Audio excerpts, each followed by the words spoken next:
Hi guys, welcome to my weekly menu number 4. I know I haven't been very consistent with these. I am going to try my best to stay a little bit more consistent. 5 meals a week was just a lot, and that was my goal at first. So I think I'm going to try to narrow it down to 3 to 4 meals a week. I think that's more realistic. Anyways, go ahead and give me a follow. I would love to have you. I'm also on TikTok and Instagram if you would like to follow me on there as well. I have 3 meals for you this week. This was so fun to film. All right, so let's get into the food. For meal number 1, we're making some oven-baked chicken breast and an Alfredo pasta. I grabbed 2 chicken breasts and I cleaned them thoroughly with some vinegar. Then I sliced them down the middle and removed any excess fat.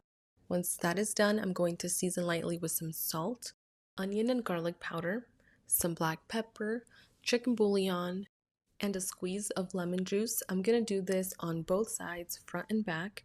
I actually found this recipe online. When I was newly married, I loved trying out new recipes, and I feel like lately we're just kind of in this rut where I make kind of the same meals all of the time. Every now and then I will experiment, but this was something that I used to do a lot.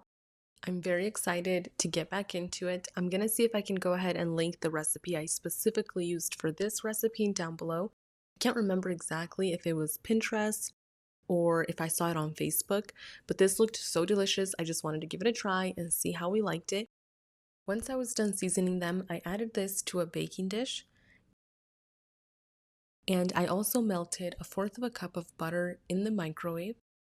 To my bowl, I'm going to add 2 tablespoons of olive oil, the juice of half of a lemon, 1 teaspoon of parsley, 1 teaspoon of crushed red peppers, and 1 teaspoon of black pepper, 1 tablespoon of minced garlic, and my container wasn't big enough, so I transferred that to a bigger bowl. This recipe calls for 3/4 cups of grated Parmesan cheese. I grabbed this fancy cheese for my dad. I got him a box of it. I had never seen cheese that was crusted in coffee grounds, and my dad loves coffee and cheese, so I thought this would be the perfect gift. He was just a little disappointed. You couldn't taste more of the coffee. It was just kind of in the crust. He really did like it. I also got him some Gouda, and I paired it with some fig jam on crackers, and he absolutely loved that. If you know of any cheese that has coffee in it, please let me know. To this bowl, I also added 3 teaspoons of paprika, and I basted it all over the chicken, baked it at 400 for 20 minutes, and it came out so tender and juicy. And then for my Alfredo pasta, I keep it pretty simple. This Bertolli Alfredo sauce, it's probably one of my favorite Alfredo sauces. I think nothing beats it. I'm going to use some penne pasta and just boil that, rinse and drain it. I like mine very soft. Then I add all of that container of Alfredo sauce. And I don't like to waste any of that sauce. I like to reserve a little bit of that pasta water that I cooked the noodles in and add it to my container.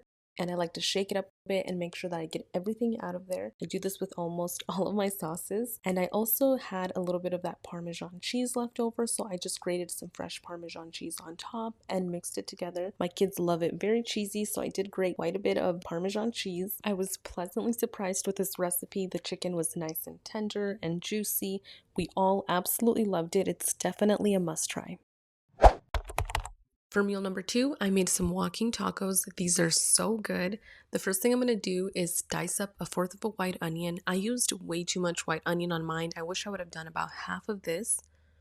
In a hot pan, I'm going to add about a tablespoon of vegetable oil. I'm going to add half of that white onion that I diced and reserve the other half, along with 1 tablespoon of minced garlic.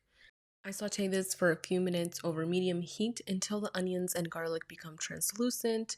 Then you know it's ready. I'm going to add 1 pound of ground beef and I'm going to start breaking it up.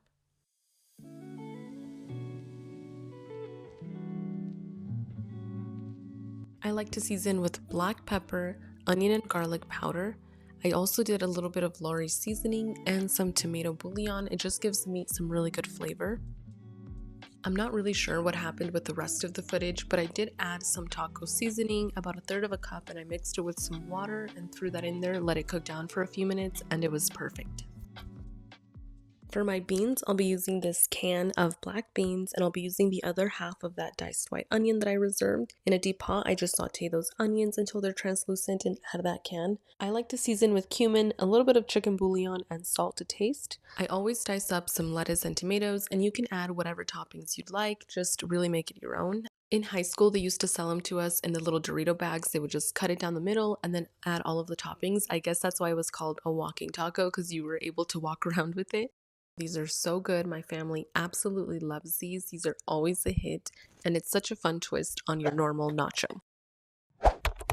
For meal number 3, I made oyster chicken and white rice. This is something I grew up eating. My mom makes this all the time, and it is the absolute best.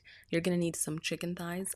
I like to clean my chicken. If you want a more in-depth video on how I clean my meat, I can make a video for you. I just clean it with some water and vinegar. I did remove all of the skin, and in a deep pot, I added some olive oil and I seared these a few minutes per side. I do add black pepper. That's the only seasoning we're gonna be adding. I do this in batches so that you can develop a nice crust. If you overcrowd the pan, it's going to release a lot of moisture and you're not going to get a nice crust. Once that is done, I set these aside on a plate.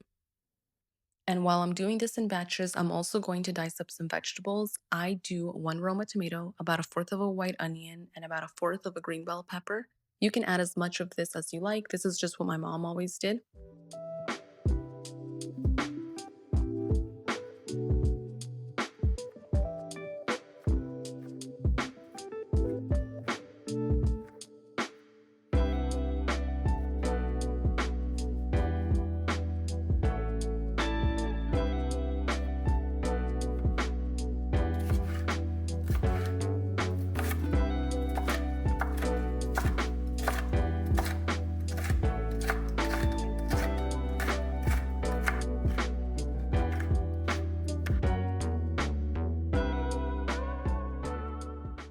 Once I have all of my veggies diced, I'm going to add all of the chicken back into that same pan. And then I'm going to add all of those veggies. All of these veggies have a lot of water. So what I'm going to do is I'm going to set the burner to about medium heat. And then I let all of the veggies sweat out. This takes a few minutes. I just kind of keep an eye on it. This is such an easy and simple recipe, and it is so flavorful. I just like to grab my spoon and move the veggies around to make sure that everything gets incorporated. And I give it about 5 minutes or so for the veggies to sweat down, and the main ingredient is this oyster sauce. I know the name sounds a little weird, oyster chicken, but it's just because of this oyster sauce. It is so flavorful. I did about 1/2 cup of oyster sauce. I started off with about 1/4 and it wasn't enough. I added another 1/4 cup. I honestly just taste this until it tastes right. And I also did about 1/2 cup of water. And then I cover this for about 30 minutes. I'm continuously checking on it so it doesn't burn.